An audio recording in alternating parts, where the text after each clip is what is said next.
দারুণ মজা করে থাকলাম এখানে একটা রাত, খুব ভালো একটা রেস্ট নিলাম। জো ভাইয়ের কাছ থেকে বিদায় নিয়ে আমরা রাইড শুরু করছি। Bye by. এখন আমরা দুজন মিলেই এই রাইডটা কন্টিনিউ করব।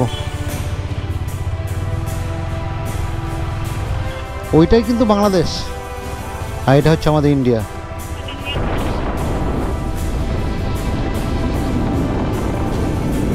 নন্দীকে পুরো নোংরা করে দেবে একদম, স্ল্যাশ জল। ও ও ও মন মরে গেল। পার করে আসলাম, পুরো তো সাদা হয়ে গেছি। আমরা বেরোই। হ্যাঁ ওয়েস্ট বেঙ্গল থেকে কন্টিনিউয়াস আসছে। হ্যাঁ হ্যাঁ হ্যাঁ, কয়দিন হলো? আজকে আমাদের 7 দিন। অদ্ভুত জিনিস দেখতে পেলাম ত্রিপুরায়। লঙ্চার সবজি খাবো আজকে। প্রসেনজিৎ ভাই ওর সঙ্গে দেখা হওয়ার পর থাকার একটা ব্যবস্থার জন্য বল। এই বাড়িটা কিন্তু আমার আর একটা নতুন বাড়ি, কারণ এই বাড়িটা আমার এই বন্ধু জো তার বাড়ি। আর আমি এখানে 2017 সালে এসেছিলাম। দারুণ মজা করে থাকলাম এখানে একটা রাত, খুব ভালো একটা রেস্ট নিলাম। এখন আমরা চলে যাব ত্রিপুরার দিকে। আর বাবুদা কিন্তু আর আমাদের সঙ্গে আজকে রাইড কন্টিনিউ করবে না। বাবুদা বাড়িতে একটা কাজ আছে বলে বেরিয়ে যাবেন এখান থেকে সোজা বাড়ির দিকে, মালদা। মলিলং এশিয়ার সব থেকে ক্লিনেস্ট ভিলেজ। আর এই গ্রামে এত পর্যটক আসে কল্পনা করতে পারবে না। সময় কিন্তু অনেক হয়ে গেছে। আর নন্দীকে পুরো সেট করে নিয়েছি, সব রকমভাবে গুছিয়ে নিয়েছি। দাদা আর হিমালয়ানকেও গুছিয়ে দিয়েছি, বাইরে রেখেছি। আমি এখন আমার বিষটাকে বের করে নিয়ে আমাদের যাত্রা শুরু করব। চলো আস্তে আস্তে বাইরে বেরোই।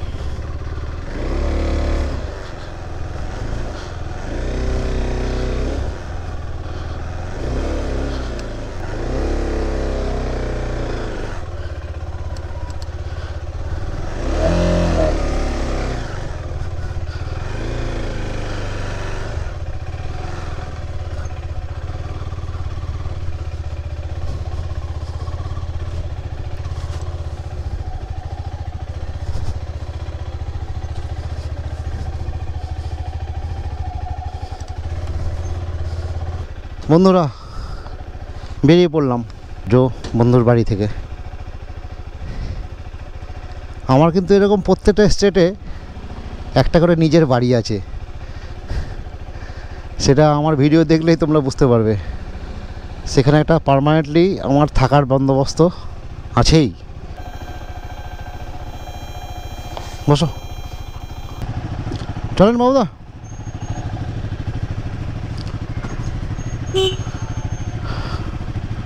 হর হর মহাদেব, বম বম ভোলে, বম বম ভোলে, বম বম ভোলে। জয় শিব শম্ভু ভোলেনাথ সবার সাথে থেকে।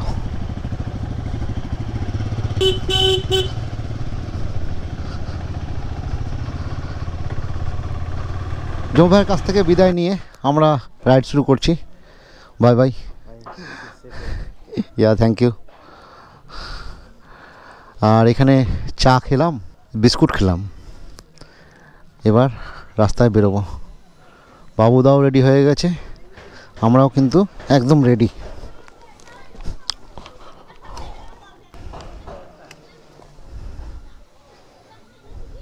চলো বসো। Petrol pump, petrol pump how much kilometre? Tamabil. Yeah yeah yeah যাও কি? হ্যাঁ ঠিক, থ্যাংক ইউ। এই যো বাই বাই।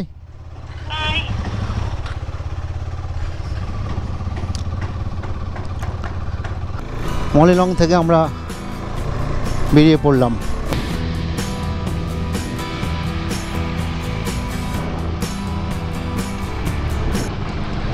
ঠিক আছে ঠিক আছে, বেরোন আপনি। হ্যাঁ হ্যাঁ টাটা, সাবধানে যাবেন। বাবুদা কিন্তু আমাদের ছেড়ে বেরিয়ে গেল। এখন আমরা দুজন মিলেই এই রাইডটা কন্টিনিউ করব। এখান থেকে লিঙ্কহাট 12 কিলোমিটার।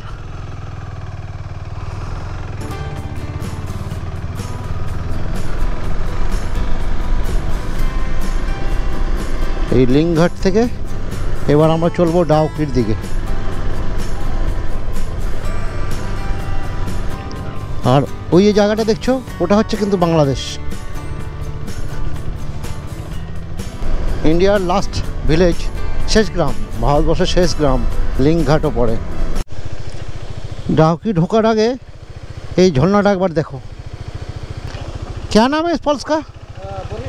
बोरली। बोर हिल। हाँ, थैंक यू। बोर हिल ঝর্ণা এটা। আর এই বোর হিল ঝর্ণার সামনে আমরা দাঁড়িয়ে আছি, দারুণ লাগছে দেখতে। আর জলটা কিন্তু একদম চকচকা পরিষ্কার।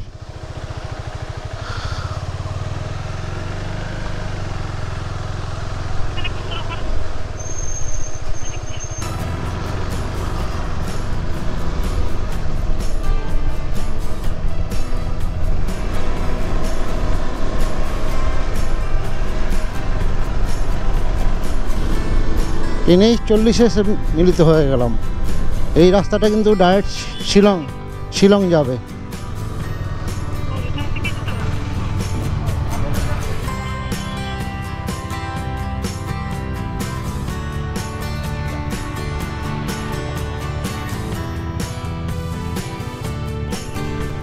বন্ধ কথা, ক্যামেরা এখানে অ্যালাউ নেই, সেই জন্য আগে থেকেই দেখিয়ে দেওয়া হলো।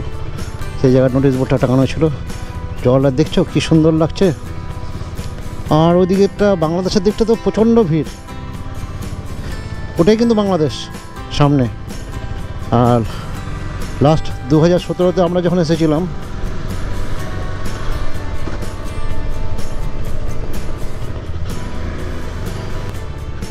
ঠিক এই কর্নারটাতেই গাড়ি আমি দাঁড় করিয়েছিলাম।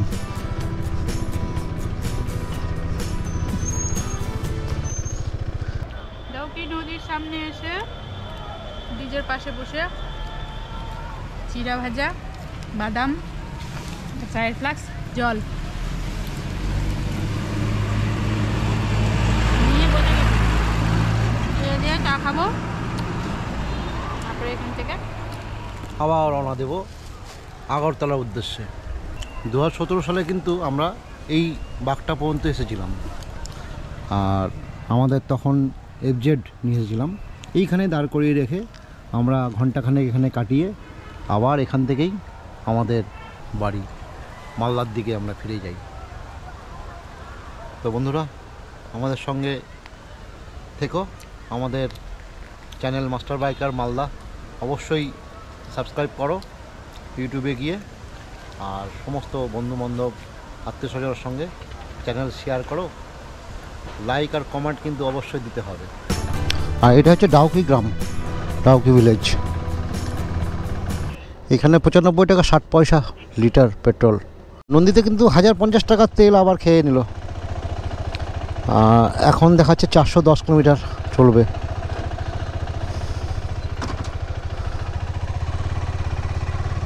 ডাউকি ইন্ডিয়া বাংলাদেশ চেকপোস্টে তেল ভরে নিলাম।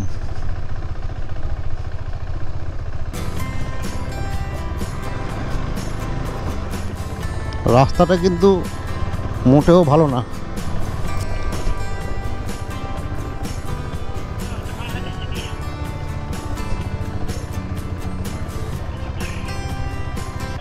ওইটাই কিন্তু বাংলাদেশ আর এটা হচ্ছে আমাদের ইন্ডিয়া।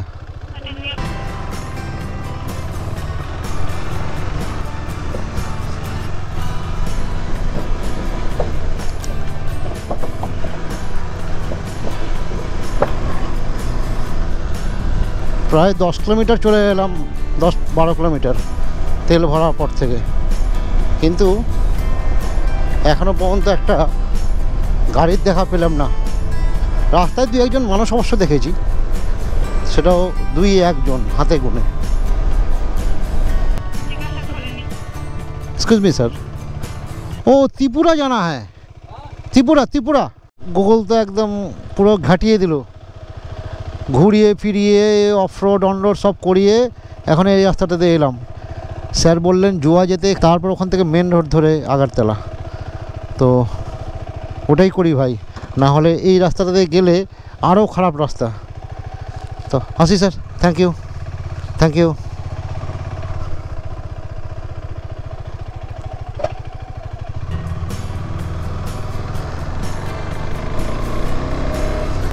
ওইখান থেকে এখন আমাদেরকে জোয়াই যেতে হবে। জোয়াই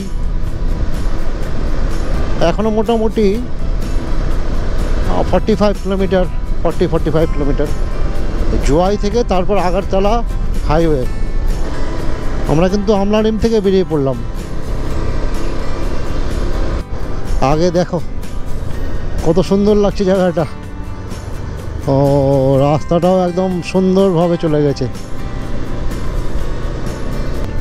আর এদিক থেকে কিন্তু একটা ঝর্ণার জল আসছে। একটু এই ব্রিজটার উপরে দাঁড়াই।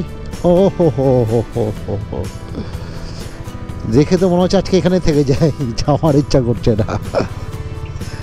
না, সময়ও কম আছে, পৌঁছাতেই হবে। এটা ত্রিপুরা কোনোদিন যায়নি, সেজন্য ওই চিন্তাটাই মাথায় ঢুকে আছে।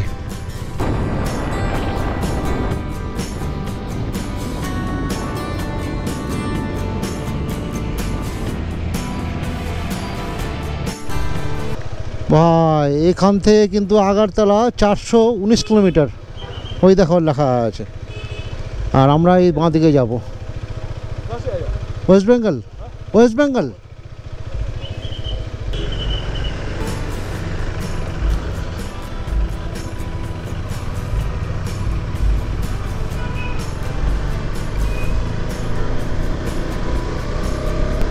আমরা যখন আজকে মলিলং থেকে বেরোচ্ছিলাম তখন দেখেছিলাম আগারতলা 401 কিলোমিটার। সকাল থেকে মোটামুটি 100 কিলোমিটার নন্দীকে নিয়ে চলে এলাম। এখন জোয়াইতে এসে দেখছি এখান থেকে 419 কিলোমিটার এখনও আগারতলা যেতে হবে। ও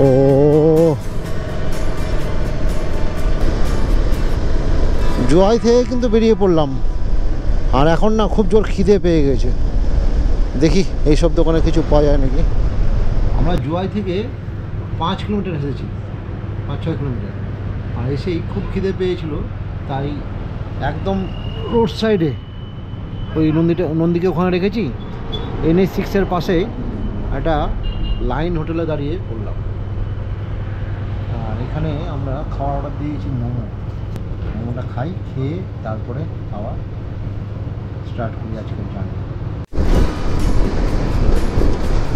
welcome to East Jaintia, West Jaintia Hills.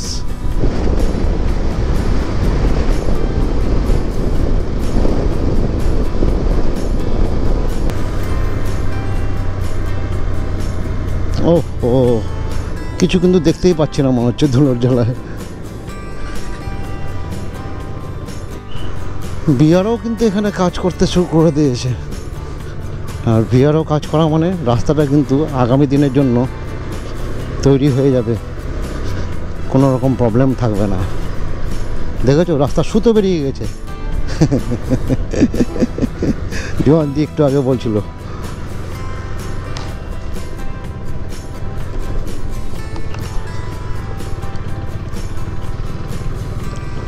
ও জলটা একেবারে চকচক করছে, চকচক করছে, চকচক করছে। জায়গাটাও সেই অসাধারণ লাগলো।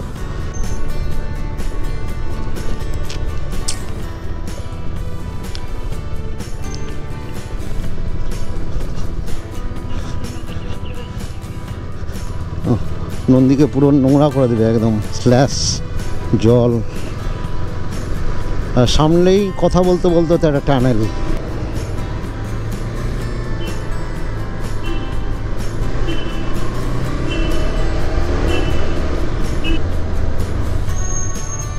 ও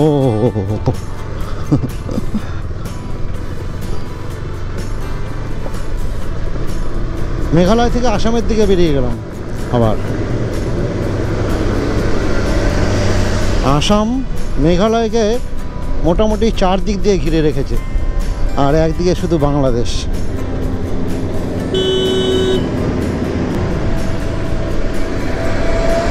প্রায় মেঘালয় আসামের বর্ডারে চলে এসেছি।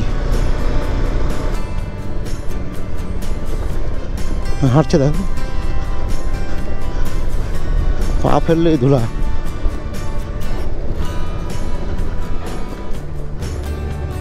আজকে ধুলোতে কিন্তু একেবারে মাখামাখি। ও ও ও মন ভরে গেল ধুলো খেয়ে, পেটটা কিন্তু ভরেনি। ইস্ট জয়ন্তী হিল মেঘালয় লাস্ট জেলা, এখান থেকে আমরা বেরিয়ে পড়ছি।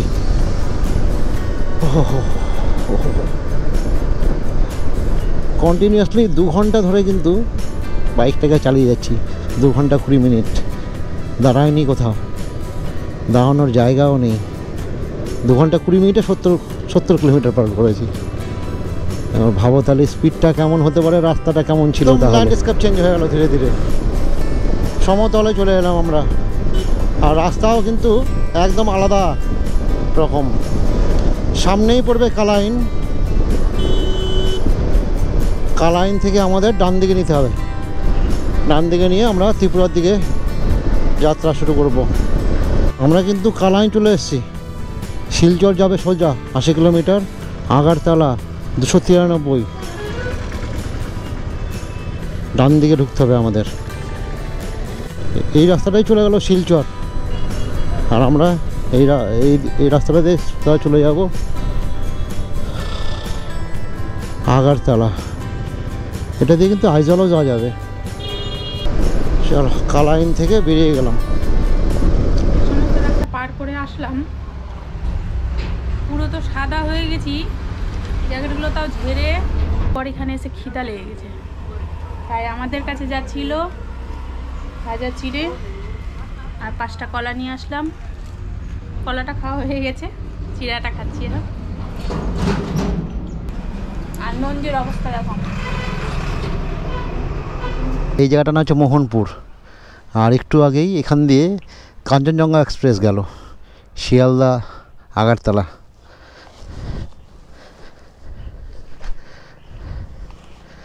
আর নন্দী কিন্তু ধুলোতে পুরো মাখামাখি।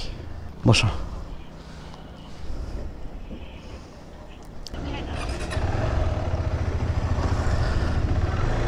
চলো আবার আমরা যাত্রা শুরু করে দিলাম আগরতলার উদ্দেশ্যে।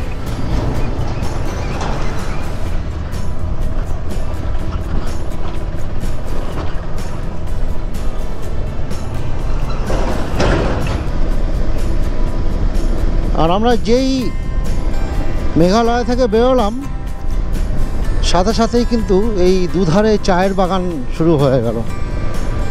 করিমগঞ্জ এখান থেকে 28 কিলোমিটার।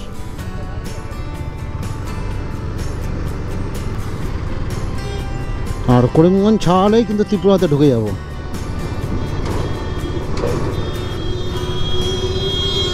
আর এইখান থেকে দেখছো ওইটা হচ্ছে ভদরপুর ফোর্ট।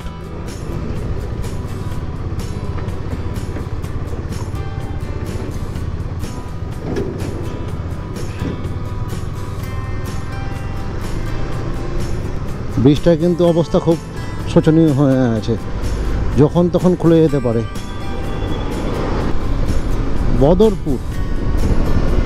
বদরপুর ফোর্ট সামনেই পড়বে, এই যে এটাই কিন্তু বদরপুর ফোর্ট।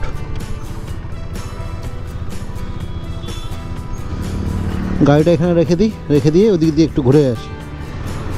এদিকে যাওয়ার কোনো রাস্তা নেই, সেজন্য এখান থেকে তোমাদের একটু দেখিয়ে দিচ্ছি। এটা হচ্ছে বদরপুর ফোর্ট। যাচ্ছিলাম আর এই ভাইয়ের সঙ্গে দেখা হলো, ভাইয়ের কাছ থেকে ঠিকঠাক ডাইরেকশনটা নিয়ে নিলাম কোন দিকে যেতে হবে। তো আমরা বেরোই। হ্যাঁ, ওয়েস্ট বেঙ্গল দিয়ে কন্টিনিউয়াস আসছে। হ্যাঁ হ্যাঁ হ্যাঁ, কয়দিন হলো? আজকে আমাদের 7 দিন চলছে। আমরা রাত্রে গাড়ি চালাই না। আপনাদের এখান থেকে ডেস্টিনেশন আগরতলা, তারপর আবার রিটার্ন করবো। ঠিক আছে, বাই। চলো বেরোই পড়ি, করিমগঞ্জে গেলা বাড়ি। বাই। হ্যাঁ,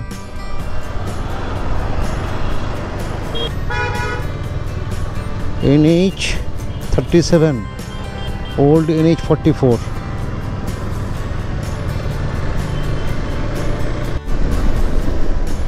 আমরা কিন্তু মেন হাইওয়েটা ছেড়ে দিলাম, ঊনকোটি আর এখান থেকে 51 কিলোমিটার। আর এই রাস্তাটা এখানকার পাবলিকরা বললো এটা হচ্ছে বাইপাস, এটাতে কম গাড়ি ঘোড়া চলে। আমরা ত্রিপুরায় ঢুকে পড়লাম। দাদা ঊনকোটি যাবো, ঊনকোটি একটাই রাস্তা এইটা দিয়ে নাকি যাবো? ঊনকোটি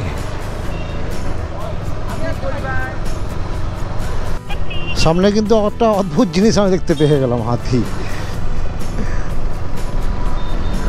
ঊনকোটি যাওয়ার পথেই পড়লো।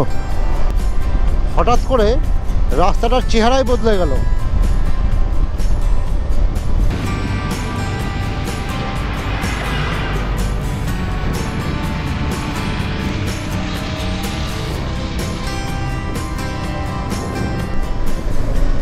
আমরা কিন্তু ঊনকোটি জেলার মধ্যে ঢুকে গেছি।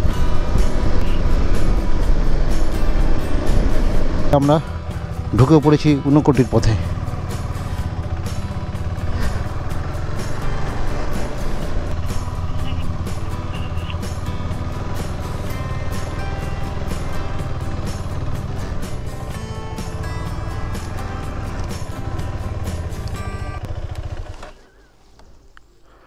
আমরা চলে এসেছি ঊনকোটি তীর্থের ভাস্কর্য এবং পাথরে খোদিত প্রতিমূর্তি। চলো এবার ভেতরে যাই, তারপরে ভালো করে একটু দেখে আসি ভেতরে কী আছে। আমরা কিন্তু ঊনকোটির ভেতরে ঢুকে পড়েছি। জায়গাটা কিন্তু বেশ সুন্দর। বাংলা বলতে পারো?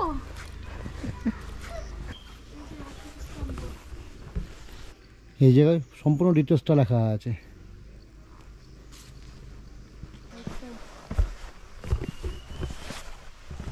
পাথরের গায়ে এত সুন্দর করে খোদাই করে আমাদের দেবদেবতার মূর্তি তৈরি করেছে, দারুণ। এটা অদ্ভুত জিনিস দেখতে পেলাম ত্রিপুরায় এসে। আর এতদিন তো আসতে পারিনি ত্রিপুরা আসার জন্য মনটা খুব ছটফট করছিল, কেননা এখানকার প্রধান ভাষা বাংলা, আমাদেরও প্রধান ভাষা বাংলা। আর আমি এবারকার যে সম্পূর্ণ ব্লগটা সেটা কিন্তু বাংলাতেই করছি।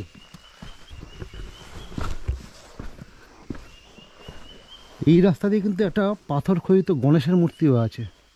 দাদা এটা দিয়ে কতটা যেতে হবে? বেশি তো জায়গা না, এই জায়গাতে।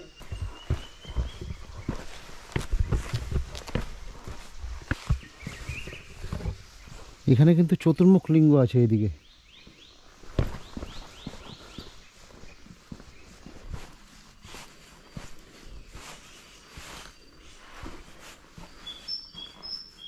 এই পাথরটার চারপাশে চারখানা মূর্তি।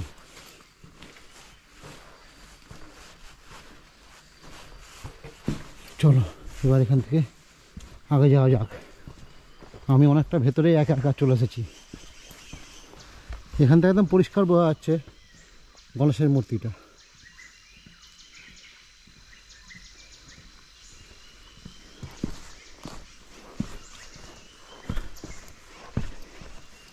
এবারে কিন্তু এই সিঁড়ি দিয়ে আস্তে আস্তে উপর দিকে উঠতে হবে।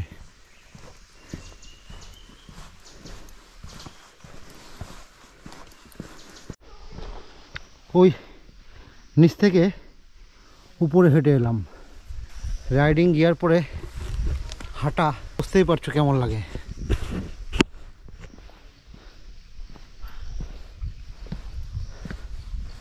দশ কেজি এক্সট্রা ওয়েট নিয়ে চলতে হচ্ছে। আমার হাতের বাঁ দিকেও পাথরের গায়ে প্রচুর মূর্তি খোদাই করে রেখেছে। হ্যাঁ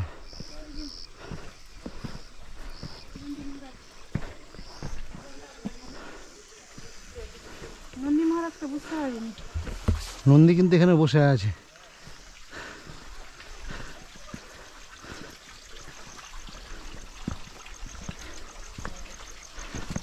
ঊনকোটি এসে একটা অদ্ভুত অনুভূতি হলো, এবং জায়গাটা এত সুন্দর যে আর ভাষায় কোনো প্রকাশ করতে পারছি না।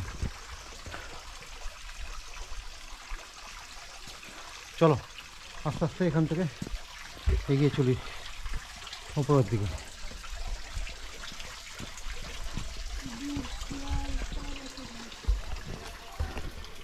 এই রাস্তা দিয়ে উঠতে হবে। আমরা কিন্তু এখনও ঊনকোটি থেকে বেরোয়নি। ঊনকোটিতে এই ক্যাফেটেরিয়াতে এসে দুজন মিলে দুটো অরেঞ্জ জুস খেলাম। খেতে খেতেই এই ভাইয়ের সঙ্গে কিন্তু একটা পরিচয় হয়ে গেল। সেই ক্যাফেটেরিয়াটাই চালায় ভাই। এখন তার বাড়িতে আমাদের নিয়ে যাবে। ভাইয়ের সঙ্গে আজকে রাতটা কাটাবো এবং লোকাল মজাটা সেটা কিন্তু আমরা এই ট্রিপে খুব ভালো মতন নিচ্ছি।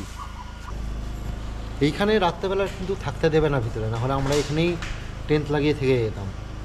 বললাম যারা সিকিউরিটি গার্ড আছে তারা তাদের ঊর্ধ্বতন কর্তৃপক্ষের সঙ্গে কথা বলার পরে বললো না এখানে থাকা যাবে না, বাইরে গেটের বাইরে থাকতে পারবো, ভেতরে টয়লেট ইউজ করতে পারবো। কিন্তু আমরা চলে যাচ্ছি ভাইয়ের সঙ্গে ভাইয়ের বাড়িতে।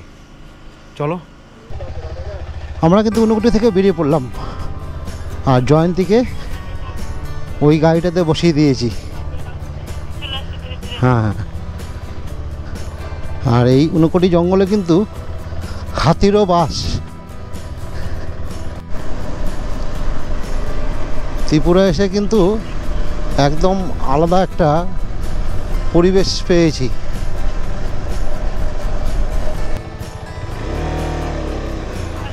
হ্যাঁ আসবে।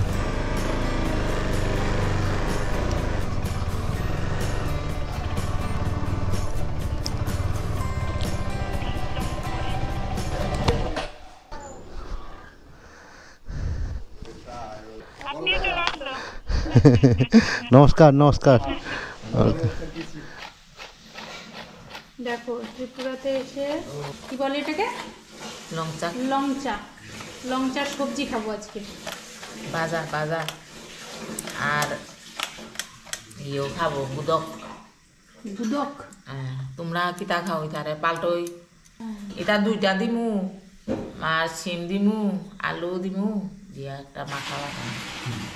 আজকে মণিপুরি খাদ্য খাইয়া লেফটিনও যাইবাই আইবাই যাইবাই।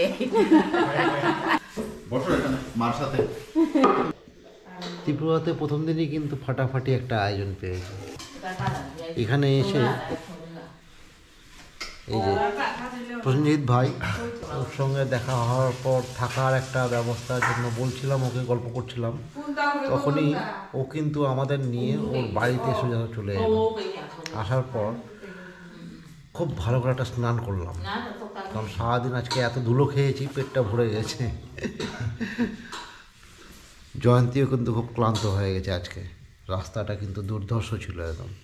দেশি খাবার এখানকার লোকাল ডিশ ডিমের ঝোল, আর এটা যেন কি লংচাক ভাজা, লংচাক ভাজা। হ্যাঁ বেগুন দিয়ে আর বেগুন দিয়ে এই যে মাখা, শীতল মাখা লংচাক দিয়ে লংচাক দিয়ে। হ্যাঁ লঙ্কা সিম আলু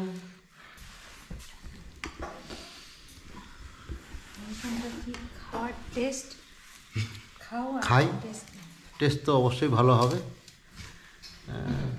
গন্ধতেই বোঝা যাচ্ছে।